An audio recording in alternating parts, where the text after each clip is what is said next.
جو 12 روزہ جنگ تھی اس میں پاکستان اور پاکستانی عوام کے جذبات ایران کے ساتھ تھے. پاکستان کے رول کو as a whole, Pakistani government, Pakistani ریاست کے کردار کو آپ کیسے دیکھتے ہیں؟ جو 12 روزہ جارحیت تھی صہیونی حکومت کی طرف سے اسرائیل کی امریکہ کے کوآپریشن سے اور اس کے بعد امریکہ کی پارٹیسپیشن سے، اس دوران پاکستان کی حکومت، پاکستان کے عوام مکمل طور پہ اسلامی جمہوریہ ایران کو ڈپلومیٹک سطح پہ سپورٹ کر رہے تھے. پاکستان کے وزیر اعظم صاحب، پاکستان کے وزیر خارجہ، فارن آفس کے جو سپوکس پرسن ہیں، انہوں نے شدید ترین الفاظ میں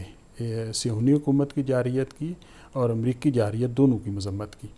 اور پاکستان کے مستقل مندوب UN سیکیورٹی کونسل میں،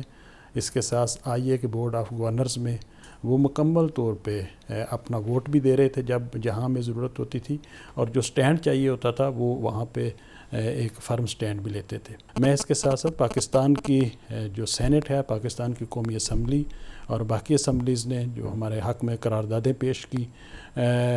اس کا بھی شکریہ ادا کرنا چاہوں گا کہ انہوں نے اس موقع پہ ہمیں سپورٹ کیا. شاید کوئی حادثہ بھی اتنا مؤثر نہ ہوتا کہ دونوں ممالک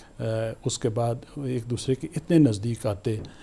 نہ صرف یہ کہ دونوں ملکوں کی عوام بلکہ دونوں ملکوں کی حکومتیں بھی ایک دوسرے کے اور نزدیک آئی ہیں.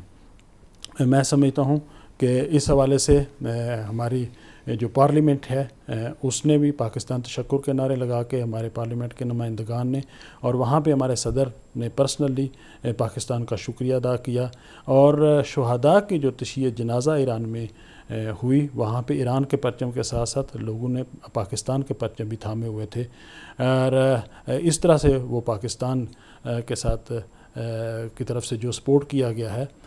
اس کو سمبولکلی جو ہے اس کا شکریہ ادا کر رہے تھے. میں سمجھتا ہوں کہ پاکستان اور ایران دو ایسے ملک ہیں کہ ایک روح اور دو بدن ہم ان کو کہہ سکتے ہیں، اور ایک دوسرے کے ساتھ وہ غمی اور خوشی میں ہمیشہ ساتھ رہے ہیں. میں اس لحاظ سے پاکستان کی حکومت کا، پاکستان کی عوام کا، پاکستان کی مختلف پارٹیز کا،